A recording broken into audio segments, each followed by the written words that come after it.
everyone, welcome back to the Digital Deep Dive Show with me, V Daily.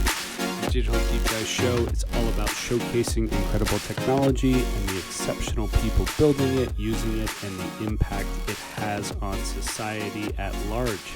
You can find the Digital Deep Dive Show on PogPage, and it is available on such great podcast platforms as Apple Podcast, Anchor, Google Podcast, and Spotify.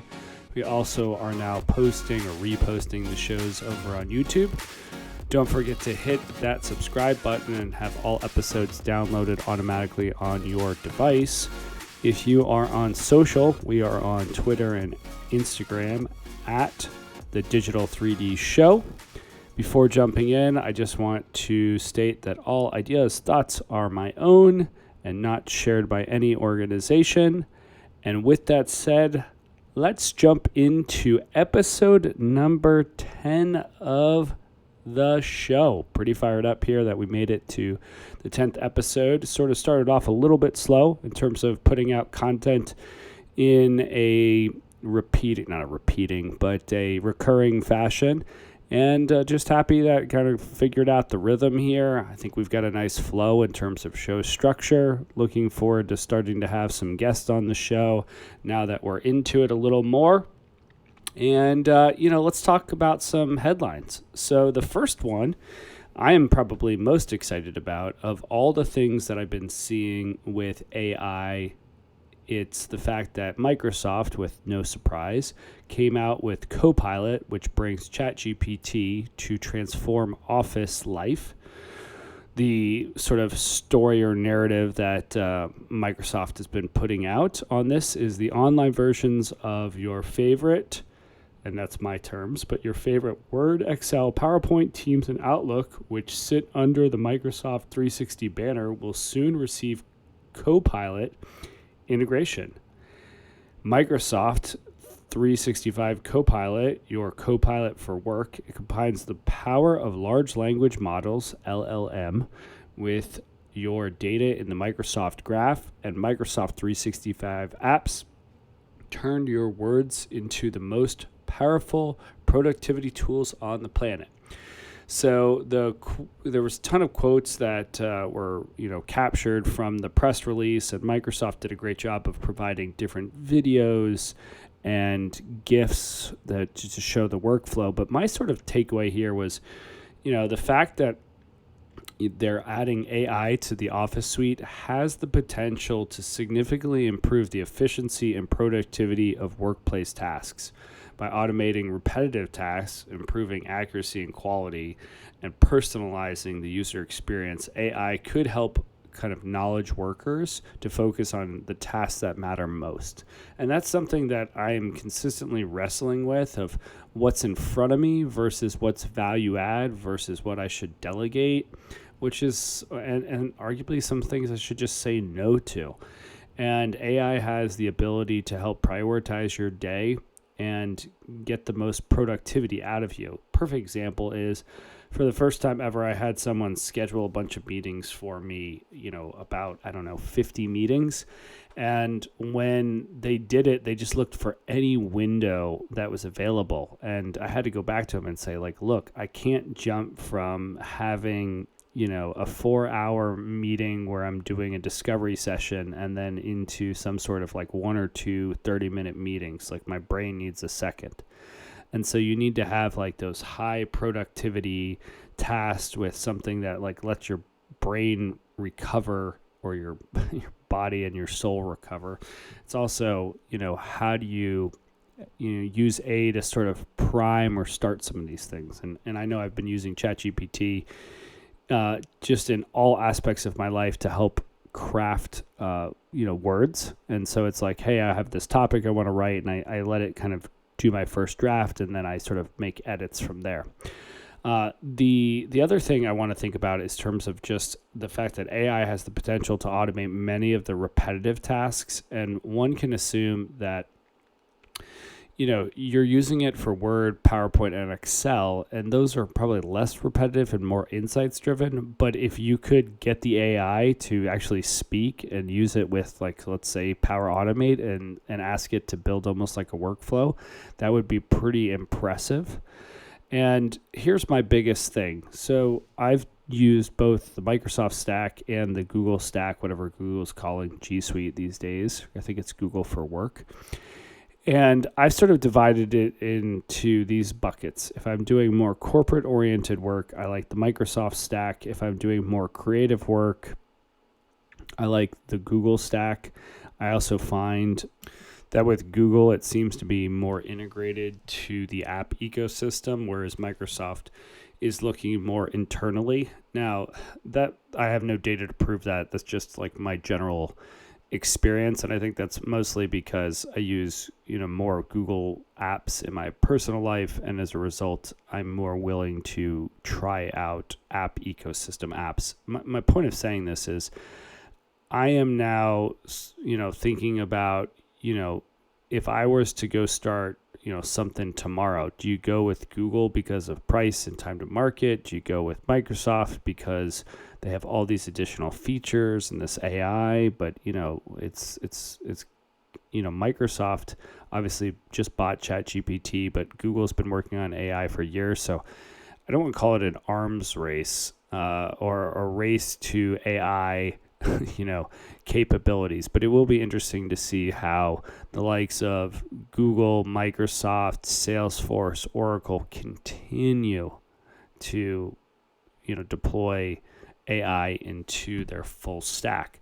What I did is I linked to Bing, which is Microsoft's newsroom, or it's their browser, but the Bing blog, to read more about this. It's pretty powerful. I'm looking forward to this. All right, so the second story I wanted to highlight came out last week, and it was talking about changes to Y Combinator, or YC. And YC is rightly known for early stage investments. If you're less familiar with it, in recent years they have done some late stage investing, but late stage investing turned out to be a little different to their business models. And so they're going to be pulling back from that and just sort of focusing on early stage investments. And I think my takeaway on stories like this is that, first and foremost, there's headcount reduction, just like there is across all tech. And it's just showing that changing times in terms of this ecosystem and this sort of, sphere of influence that, groups like Y Combinator have had on the tech and startup ecosystem.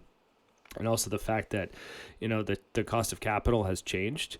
But it's interesting to see, what I'd like to see is, Y Combinator's deal velocity, and if that's changed, in terms of their startups versus the deals that they were looking at sort of long term, and why they're sort of saying we need to make our bets with just these early stages. One would have to assume it probably just better aligns with their org and operating model.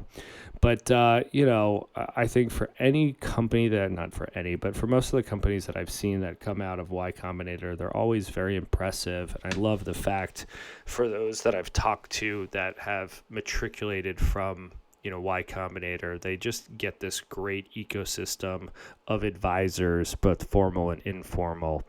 And, it'll be just interesting to see how other organizations in the Bay Area continue to evolve and retool their org and operating model and kind of mission and mandate. And, it's going to be an interesting back half of 2023 for that space. All right, so this is something that I just had to highlight, but I thought this was pretty funny. So Meta and NFTs is kind of what I titled it, but in less shocking news, Meta is winding down its NFT group for Facebook and Instagram. So I never got into the NFT craze, but there are practical applications for contracts and agreements, but it's not surprising to me that Meta is closing it down due to cost-cutting measures. It'll be interesting to see how NFTs continue to grow and expand, and how they are used for less marketing and art and more of a utilitarian function. But, just the fact that Meta is so big, I think they're servicing over 2 billion people a day on their platform, and have some, capability that is so, not prescriptive, but so targeted to such a small user group, just feels like a lot of waste. And I'm not surprised to see this one sort of turned off in the year of efficiencies, to coin or quote Mark Zuckerberg. All right, speaking of the year of efficiencies, the next story, unfortunately, is another round of layoffs for Meta. If you look, Meta just laid off another 10,000 people, and it actually, turned off the 5,000 jobs or 5,000 job openings that it had on its website. What's more interesting to me is what's happening in their stock market. So if you look at the highs, Facebook stock was roughly somewhere in the 300s and then dropped down to 97. And now it's back up to, I think, like somewhere in the 170s. But every time these big tech companies do a layoff and showcase to the street that they're being more efficient and prudent, and, the stock price goes up. And Mark's come out and said a couple things. As I mentioned, this would be the year of efficiencies. And, what does that mean? Really, in this regard, it seems like it's cost-cutting measures in terms of headcount and then reduction of spend into the metaverse. One would also assume that they're going to have to start looking at other ways to deploy some capital. If you've looked historically, Facebook has not been the best at innovation, and they've been a fantastic acquirer of talent and tech. Look at Oculus, look at Instagram, which they only paid $1 billion for, which was such a great return on their investment given the amount of eyes and ads that they've been able to deploy on that platform. They've got WhatsApp, and obviously they've got Facebook for Business. I'm not sure what they're actually calling that these days. But actually, now that I think about it, I need to go back and look. Facebook for Business might have actually been incubated in-house. I need to go back and dig into that one. But the point of being is that they're really good at acquiring tech, not so good at being innovative. Mark has come out and said that, they're going to be looking to remove a lot of middle management layers and trying to get back to a more innovative posture. But for an organization that has best been known, post-launch of Facebook, by acquiring, it would just seem prudent for them to spend more time looking at the market and spending more time looking at potential acquisitions. Not really sure where would be the best place for them to dig. Pinterest seems to be like a good candidate for them for potential acquisition, but, who knows? Only time will tell. All right, so the next story, going from one social media platform or company that's all about connecting people to another one, just in a very different approach and way, Twitter to go open source. So in a post on social media, the Twitter CEO, Mr. Elon Musk himself, announced that the company will open source the code used to recommend tweets on March 31st. So open sourcing tweet codes would use, basically you would know why you were getting that, push recommendation, or why are you seeing certain tweets and not other things. The three sort of kind of takeaways are transparency, innovation, and competitiveness. And by competitiveness, I mean by making the code available to competitors. Twitter could be, risking a competitive advantage in the recommendation space. However, it could also encourage other companies to adopt similar approaches to transparency and collaboration, leading to a more open and innovative tech industry. I think this puts a ton of pressure. I think I wouldn't say it de-risks, but it takes pressure off Twitter and puts pressure onto other platforms like Meta and their Facebook platform to provide the same amount of transparency. I thought one of the new features that Elon and team added to Twitter, just in terms of, seeing view count, was something very interesting. So now when you can tell how sort of impactful a user is, because someone on Twitter doesn't always get the same likes and thumbs up as, let's say, Instagram. So it will be very fascinating to see how this is, one, deployed, two, adopted or perceived, and then three, what the greater market does in terms of trying to react to this. All right. The last story I'm going to talk about, and I suppose this could have gone after the Microsoft story, is AI images are becoming more realistic. So Midjourney only hit the AI scene about a year ago, and they're already on version 5. And if you review some side-by-side examples from Nick Floats on Twitter, from 4 versus 5, as well as some new prompts and crowd shots, you can quickly see how more advanced these things are going. And, I was reading some, bits on this on the internet, and it really looks like, version 4 were all these people that looked almost sad with, I don't call them dead eyes, but sad eyes. Whereas version 5, everyone looks way more happy and lively. And it's what my takeaway is version 5 is very promising, less post-generated editing and perhaps photo perfect images sooner than we can even imagine. But I'm wondering if you're creative, what does this do? Because I looked at some of these pictures. I had no idea that AI generated some of those. And, what will happen to the photographers, the editors, the models, the, set designers.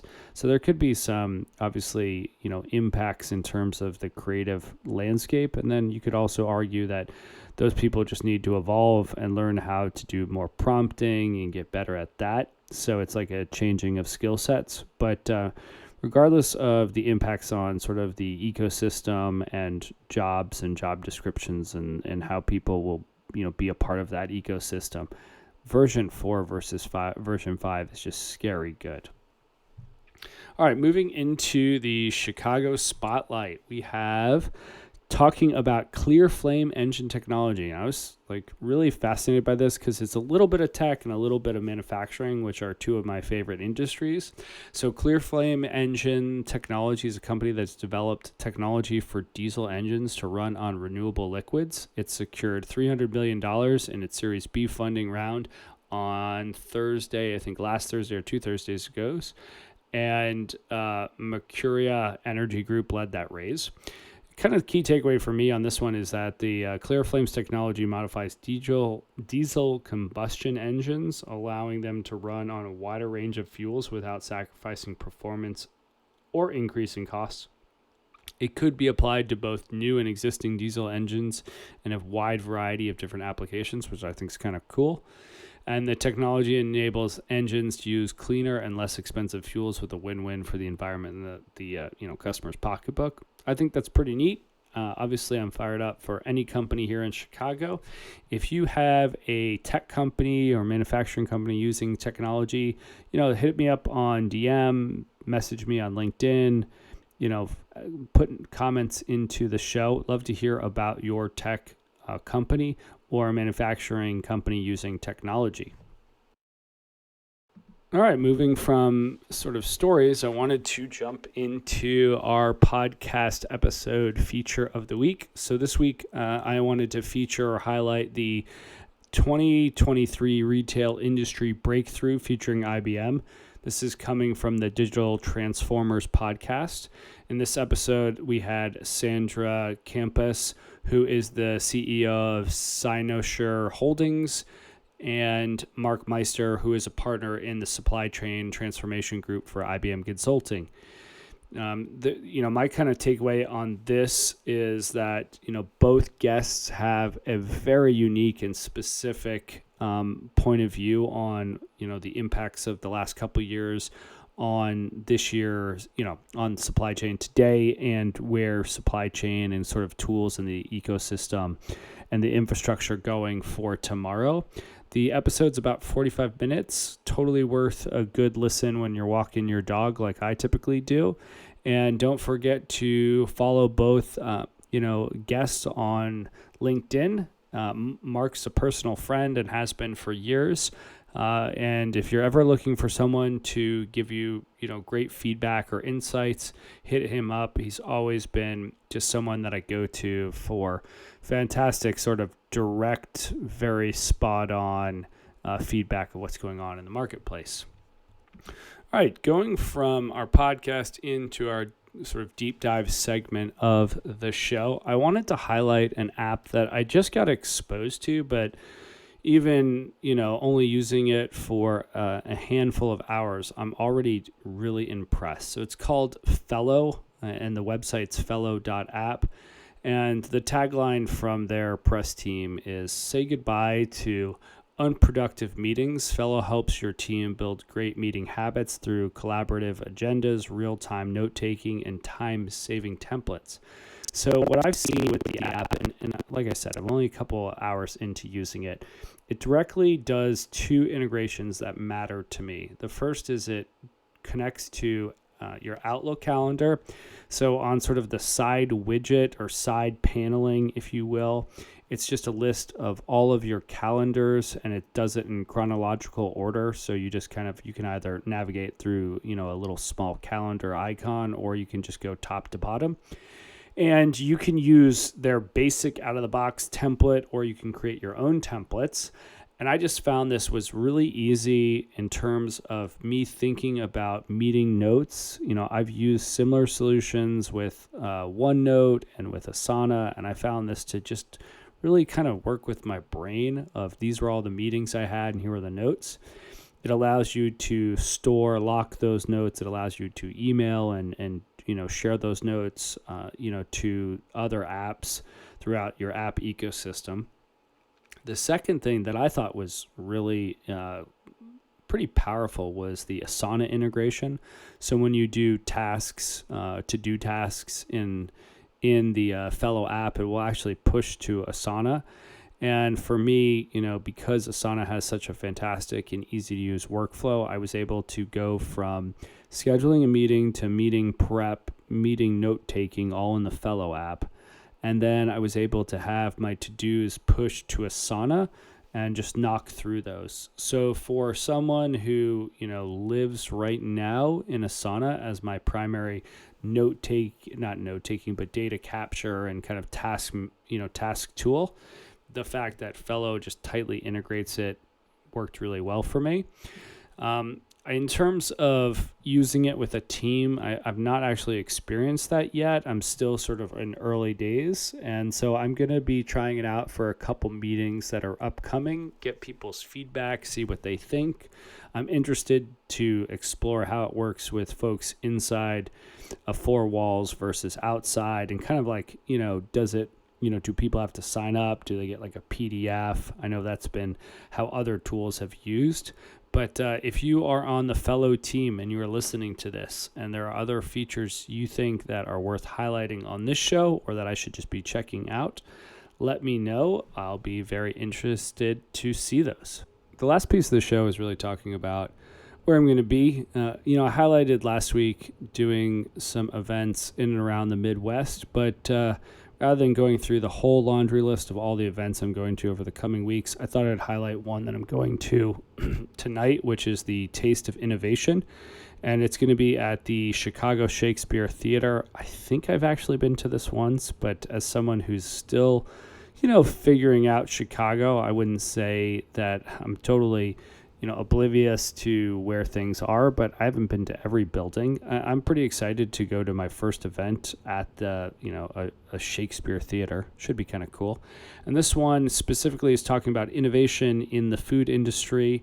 One would assume that there would be some tasty bites, but if you are there tonight from 5 to 7:30, come say hi, introduce yourself, and looking forward to meeting everyone at the event tonight.